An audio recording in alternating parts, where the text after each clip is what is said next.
আসসালামু আলাইকুম। আমি মোহাম্মদ জাহাঙ্গীর আলম। আজকে আমি এসেছি পঞ্চগড় জেলার তেঁতুলিয়া উপজেলার। তো দর্শক, আপনারা দেখতে পাচ্ছেন যে আমার পিছনে যে জায়গাটি আছে এটি হচ্ছে তেঁতুলিয়া 0 পয়েন্ট যে জায়গাটা, সেটা হচ্ছে এটা আপনারা দেখতে পাচ্ছেন যে এটা এখানে করা আছে, একটা মিনার তৈরি করা আছে বা স্তম্ভ তৈরি করা আছে, জিরো আকৃতির দিয়ে আসলে তৈরি করা। এটি আসলে তেঁতুলিয়া 0 পয়েন্ট। তো দর্শক, তেঁতুলিয়াতে আসলে যে উদ্দেশ্যে আসা, এটা হচ্ছে আপনারা দেখতে পাচ্ছেন যে এখানে আছে ডাক বাংলো আছে, এইদিকে দেখতে পাচ্ছেন, যেটা হচ্ছে আপনার তেঁতুলিয়া ডাক বাংলো।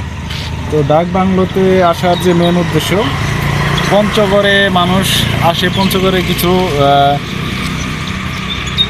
বিখ্যাত কিছু জায়গা আছে বা দর্শনীয় কিছু স্থান আছে, তার ভিতরে এটা হচ্ছে অন্যতম তেঁতুলিয়া 0 পয়েন্ট বা হচ্ছে তেঁতুলিয়া ডাক বাংলো। তো দর্শক, তেঁতুলিয়া ডাক বাংলোতে আসার কারণ বা উদ্দেশ্য কি, এটার একটা বিশেষত্ব আছে। তেঁতুলিয়া ডাক বাংলো এমন একটি জায়গা যেখান থেকে আসলে আপনার দেখা যায় যে কাঞ্চনজঙ্ঘা যে পর্বত শৃঙ্গ আছে, সেটা আসলে দেখার জন্য সবচেয়ে পারফেক্ট ইভেন মানে উপযোগী স্থান হচ্ছে এই ডাক বাংলো বা তেঁতুলিয়া 0 পয়েন্ট। এখান থেকে যে পর্বতমালা কাঞ্চনজঙ্ঘাটা আসলে এখান থেকেই দৃশ্যমান হয়। সেটা আসলে দেখার জন্য আসলে এখানে মানুষ আসে বা মানুষ এটাই মেন ফোকাস করে আসলে তেঁতুলিয়াতে মানুষ ঘুরতে আসে।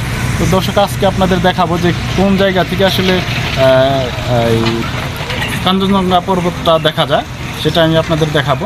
কিন্তু সবচেয়ে আশ্চর্যজনক যে বিষয়টা, সেটা হচ্ছে যে কাঞ্চনজঙ্ঘা যে পর্বতটা আছে, এটা আসলে যদি দেখতে চান, এটা আসলে আপনার যদি ভাগ্যে থাকে বা কপালে থাকে, এটা আসলে আপনার কপালের উপর ডিপেন্ড করবে আসলে আপনি দেখতে পারবেন কিনা। এটা আসলে প্রতিদিন দেখা যায় না।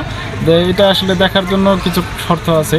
সেটা হচ্ছে আপনার আকাশ পরিষ্কার থাকতে হয়, ইভেন আপনার বিকেল টাইমে যখন আপনার একদম সূর্য ডোবার আগ মুহূর্তে এইটা পর্বতমালাটা এখান থেকে দেখা যায়। তো এটা কিছু কিছু সময় আপনার দেখা যায়, আবার কিছু কিছু সময় দেখা যায়। তো যাই হোক দর্শক, আপনাদের দেখাবো যে আসলে কোথা থেকে আপনার এই জায়গাটা পর্বতমালাটা দেখা যায়, সেটাই আমি আপনাদের আজকে দেখাবো।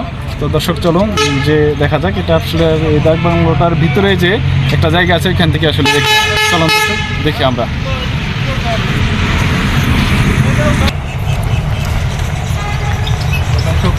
দেখতে পাচ্ছেন আমরা আসলে যাচ্ছি, ডাক বাংলোতে যাচ্ছি। এই কাঞ্চনজঙ্ঘা যে পর্বত শৃঙ্গটা আছে, সেটা দেখার যে স্থান আছে, ওই স্থানে আমরা যাচ্ছি। এটা হচ্ছে সেই রাস্তা।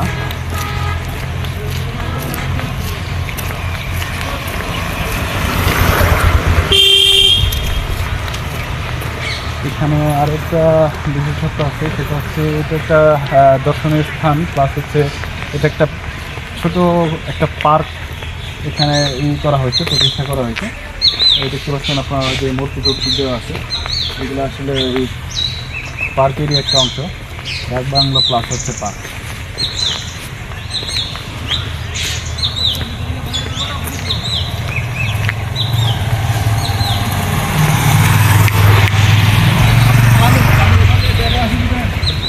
তো আরেকটা জিনিস শেয়ার করি আপনাদের সাথে, সেটা হচ্ছে কাঞ্চনজঙ্ঘা যে পর্বতটা আছে, সেটা কিন্তু আসলে বাংলাদেশে অবস্থিত না। এটা হচ্ছে আপনার ইন্ডিয়া প্লাস হচ্ছে আপনার নেপাল, দুইটা দেশের বর্ডারে আপনার হচ্ছে কাঞ্চনজঙ্ঘা পর্বতটা অবস্থিত। তো যে জায়গাটা আসলে এখান থেকে দেখা যায়, এটা হচ্ছে আপনার বাংলাদেশের বর্ডার পয়েন্ট, বাংলাদেশ প্লাস হচ্ছে ইন্ডিয়ার বর্ডার। এখান থেকে ইন্ডিয়ার বর্ডারটাও দেখা যায়, প্লাস হচ্ছে আপনার ওই পর্বত শৃঙ্গটাও আপনার দেখা যায় এখান থেকে, যদি আপনার কপাল ভালো থাকে বা আপনার যদি আকাশ বা আবহাওয়া যদি ঠিকঠাক থাকে, তাহলে সেটা আমরা দেখতে পাবো।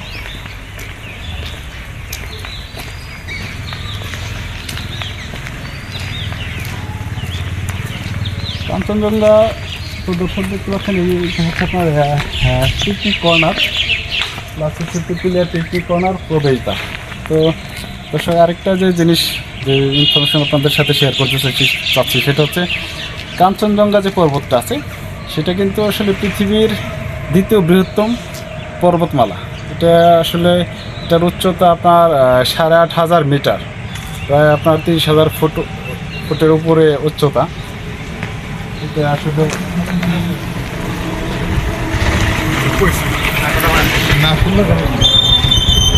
দর্শক এই যে এখানে দেখতে পাচ্ছেন যে এটা হচ্ছে ডাকবাংলো। এটা হচ্ছে তেঁতুলিয়ার ডাকবাংলো।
তো দর্শক, আমরা আসলে চলে এসেছি আমাদের সেই কাঙ্ক্ষিত জায়গা, যে জায়গা থেকে আসলে মানুষ কাঞ্চনজঙ্ঘা যে পর্বতটা আছে সেটা আসলে মানুষ দেখে বা দেখতে আসে।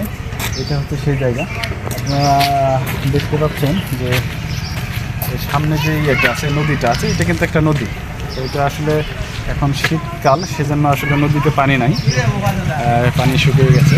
তো নদীর ওপার যে জায়গাটা আছে এটা কিন্তু আসলে ইন্ডিয়ান বর্ডার, বা এটা আসলে নদীটাই আসলে ইন্ডিয়া বাংলাদেশকে দুই ভাগে বিভক্ত করছে। আমরা যদি একটু জুম করি দেখা যাবে যে ওইখানে যে আপনার ইন্ডিয়ার যে বর্ডারের যে বেড়াটা বা কাঁটাতারের যে বেড়া, এটা কিন্তু আসলে জুম করলে এখান থেকে একটু হয়তো বা বোঝা যাবে। তো দর্শক, আরও একটা যে জিনিস সেটা হচ্ছে আপনার এইখান থেকে আপনারা দেখেন, এইখানে থেকে যে এই যে জায়গাটা, এই জায়গা যদি আপনারা, এটা হচ্ছে ইন্ডিয়ার বর্ডার, আর এইখানে বসে বা এখানে দাঁড়ায় আপনার এইখানে দেখেন আসলে বসার জন্য ব্যবস্থা করা আছে, সব ব্যবস্থা আছে। এইখানে মানুষ আসে, এসে এখান থেকে দাঁড়িয়ে আসলে কাঞ্চনজঙ্ঘা পর্বতটা দেখা যায়। এটা হচ্ছে সেই লোকেশন। এই লোকেশন থেকে আসলে সবচাইতে সুন্দর আপনার এই প্লেসটাতেই আসলে কাঞ্চনজঙ্ঘা দেখা যায়। যেটা আসলে এখন আসলে আকাশে কাঞ্চনজঙ্ঘা দেখা যাচ্ছে না, কারণ হচ্ছে আবহাওয়া খুব বেশি ভালো না বা আকাশ ক্লিয়ার না, যে কারণে হয়তো বা আকাশ মেঘলা থাকার কারণে আসলে কাঞ্চনজঙ্ঘা পর্বতটা দেখা যাচ্ছে না। আকাশ যদি পরিষ্কার থাকে, প্লাস হচ্ছে আপনার সূর্য ডোবার আগ মুহূর্তে এটা আসলে পরিষ্কার দেখা যায়। তো দর্শক, এখানে যদি আপনারা আসেন তাহলে হয়তো বা যদি আপনার কপাল ভালো থাকে তাহলে হয়তো বা আপনারা কাঞ্চনজঙ্ঘা দেখতে পারবেন। যেমন আমি বেশ কয়েকবার এখানে আসছি, তো এর ভিতরে আমার দেখার সৌভাগ্য একবার আমি দেখতে পারছি, সেটা খুবই সীমিত আকারে। তো কাঞ্চনজঙ্ঘাটা আসলে দেখতে গেলে আসলে যদি আপনি সরাসরি দেখতে যান সেক্ষেত্রে আসলে আপনার লাখের উপর ডিপেন্ড করবে। এটা যারা আসলে আশেপাশের জনগণ যা বসতি যাদের আছে তারা খুব ইজিলি দেখতে পারে, কারণ হচ্ছে আপনার কখন দেখা যাবে বা কোন দিন দেখা যাবে এটা আসলে নির্ধারিত না। এটা আসলে যে কোনো সময় যে কোনো দিন দেখা যায়। এটা আসলে যারা আশেপাশে তো আছে তারাই সবচেয়ে ভালো দেখতে পারে। আসলে দূর থেকে এসে আসলে এত সময় অপেক্ষা করা বা আসলে দেখা যাবে কিনা সেটা আসলে সম্ভব হয়ে ওঠে না। তো যাই হোক দর্শক, এটা জায়গাটা আপনাদের দেখালাম। এখানে আপনারা যদি আসতে চান তাহলে সেক্ষেত্রে আপনারা আসতে পারবেন। এটা হচ্ছে পঞ্চগড় থেকে, এইখানকার দূরত্ব হচ্ছে প্রায় 30 কিলোমিটার পঞ্চগড় শহর থেকে। তো আপনারা পঞ্চগড় থেকে এখানে চলে আসতে পারবেন। এখানে আপনার আসলে আপনারা এটা দেখতে পারবেন। তো ধন্যবাদ দর্শক।